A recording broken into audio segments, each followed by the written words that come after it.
welcome back to my channel, Cooking with Manang Wilma. We will be cooking binignit. Ewan ko kung ano yan sa Tagalog, basta sa Bisaya, binignit ang tawag. So, I will just show you when I cook and I will show you the ingredients as I put it in the pan. Okay, let's cook. Okay, we'll turn, since this is a salad master pot, so we put it on medium heat and we'll pour 5 cups of water. Lulutuin natin itong 1 cup of sticky rice. Okay, and we'll probably give it like 15 minutes to get it to boil and get it to cooking. Okay, our sticky rice is done now. So we'll add, I have coconut milk, what is this? 13.5 ounce coconut milk can, and you put the same amount of water on it too. So 1 can of coconut milk and 1 can of water. And then we'll add that to our mixture here.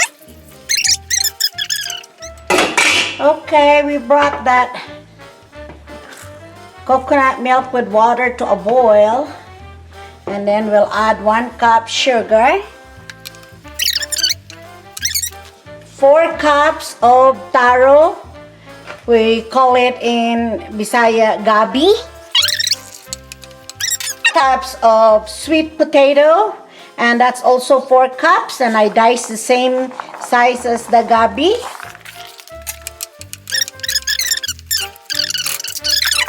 Okay, for those that haven't made bilo-bilo before, I just want to show you how you make them.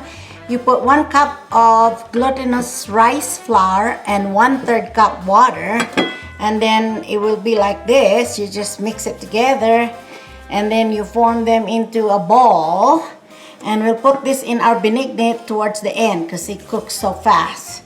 So this would be the last thing that you put in the binignit.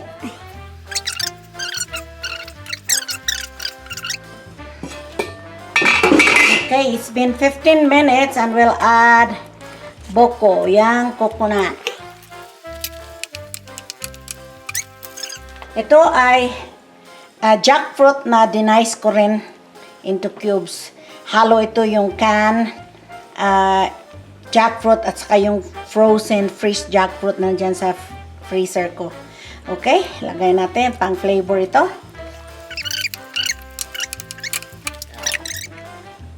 Okay, we'll add the banana.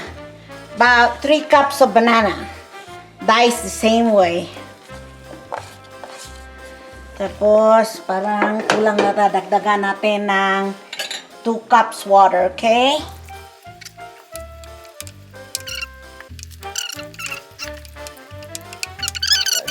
Okay, I forgot that I was videoing and I poured the last of the coconut milk here, 1 can of that 14-ounce coconut milk. And then, now we brought it to a boil, and now we'll put all this